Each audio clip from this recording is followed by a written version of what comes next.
जिन लोगों ने आज अपने ताकत के बलबूते, अपने तख्त के बलबूते, अपनी सियासत के बलबूते ये ऐलान करना शुरू किया कि हम मुसलमानों को काटेंगे, मारेंगे, कत्ल करेंगे, इस्लाम को मिटाएंगे।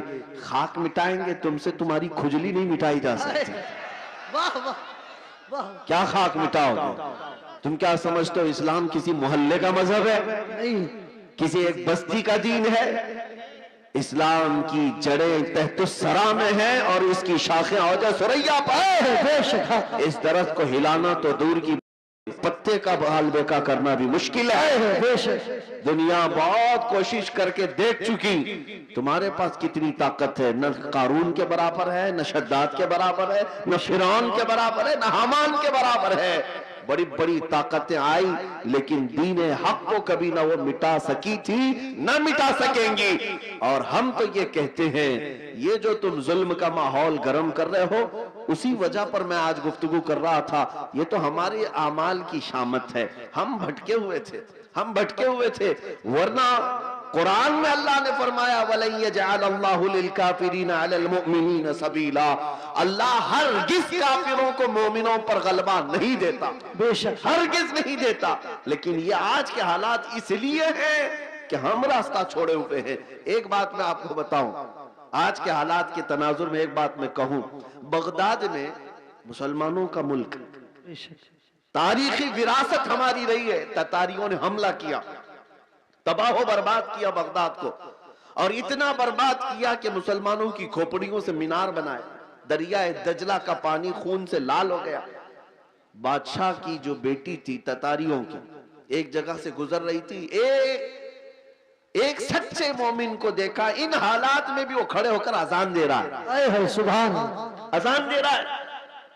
बादशाह की बेटी थी, उसने कहा ये अब कहां से आवाज आ रही जब हम कत्ले आम कर रहे हैं, गर्दन मार रहे हैं? ये कौन है जो अजान दे रहा है? फौजी फौरन गए और पकड़ लाए। या नमाजें पढ़ने से रोक रहे हैं, ये ग्राउंड में नहीं पढ़ेंगे, वो मैदान में नहीं पढ़ेंगे। कितने मैदानों को तुम कब्जा करोगे? हाँ, तुम सिर्फ और सिर्फ मैदानों को रोक सकते हो, पेशानियों को झुकने से कभी नहीं रोक, कभी नहीं रोक। इबादत का ज़ौक़ हमारे पास अल्लाह ताला की आता है। तो ऐसे हालात में अगर अजान दे रहा था कोई, तो ततारियों की वो बड़ी औरत थी, बादशाह की बेटी, उसने गिरफ्तार करवाया। लाओ इस मौलवी को, अब कौन है अजान दे रहा है? उसको पकड़ करके पूछा, तुझे खबर नहीं है बगदाद पूरा टूट गया, तबाह हो गया, बर्बाद हो गया, लाखों लोगों की लाशें पड़ी हैं इसी बुनियाद पर कि तुम मुसलमान हो, हम मार रहे हैं, और फिर भी तुम अजान दे रहे हो। उस नेक व सालेह आलिम रब्बानी ने कहा, हाँ सब नजर आ रहा है, लेकिन मुझे मेरा रब भी है, मेरे लिए मेरा रब भी है। दुनिया चाहे जो भी हो, जब तक मेरी सांस नहीं निकलेगी तब तक मैं अल्लाह अकबर कहता रहूं। सुभान अल्लाह, सुभान। अब सुनिए, उस खातून ने मुतासिर होकर के पूछा, अच्छा अल्लाह सबसे बड़ा है? अल्लाह सबसे बड़ा है? कहा हाँ अल्लाह सबसे बड़ा है, उसी की तुम इबादत करते हो। ये हमारे और आपके लिए बहुत ही सूटेबल बात है। तुम अल्लाह की इबादत करते हो, लोग ये तुमको ताना मारेंगे, अगर तुम अल्लाह की इबादत करते हो तो अल्लाह तुम्हारी मदद क्यों नहीं कर रहा?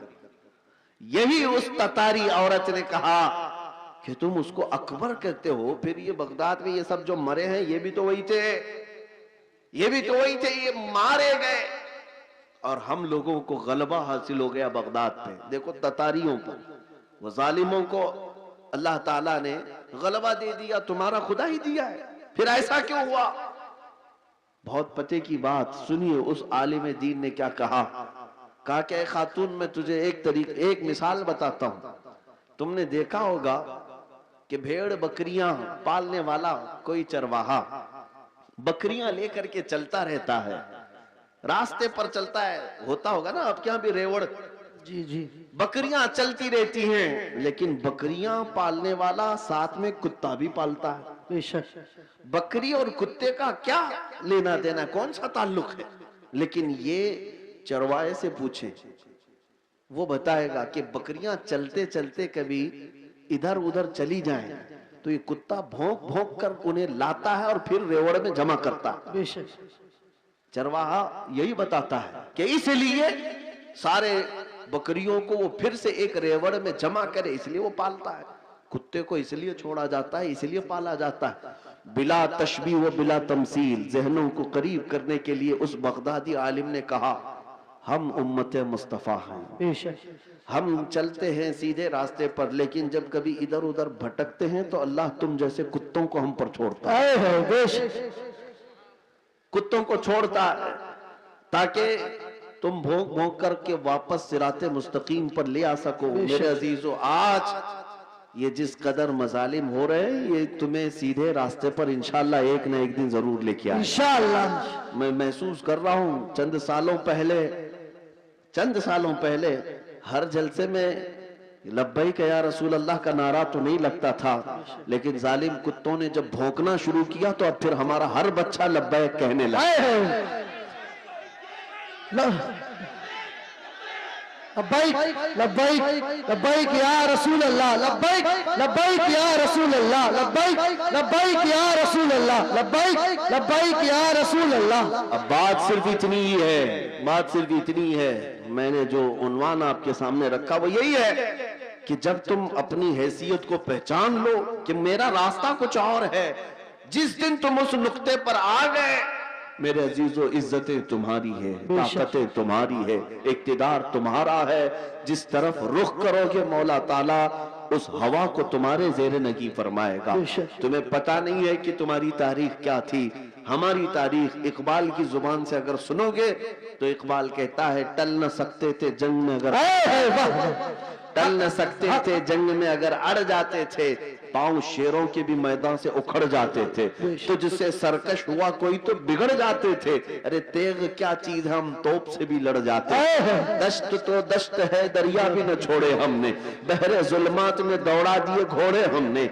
आ गया आयन लड़ाई में गर वक्ते नमाज, किबला रूहों के जमीन बोस हुई कौम हिजाज। एक ही सफ में खड़े हो गए महमूद और अयास, न कोई बंदा रहा न कोई बंदा नवाज। यह हमारी तारीख थी, यह हमारी तारीख थी। इसी बात की तरफ मैं तुम्हें दावत दे रहा हूं कि जिस दिन तुम उस नुक्ते पर वापस आ गए और समझ गए मेरी तारीख इन कुत्तों की सोहबत में रहना नहीं है, अल्लाह ताला ने तुम्हें शेर बनाकर पैदा किया। हाँ, अल्लाह तबारक व तआला ने तुम्हारे मुतालिक कुरान में फरमाया, कुंतुम खैर उम्मतिन उखरिजत लिन्नास, तुम खैर उम्मत हो जो लोगों में अल्लाह तबारक व तआला ने तुम्हें बनाया है।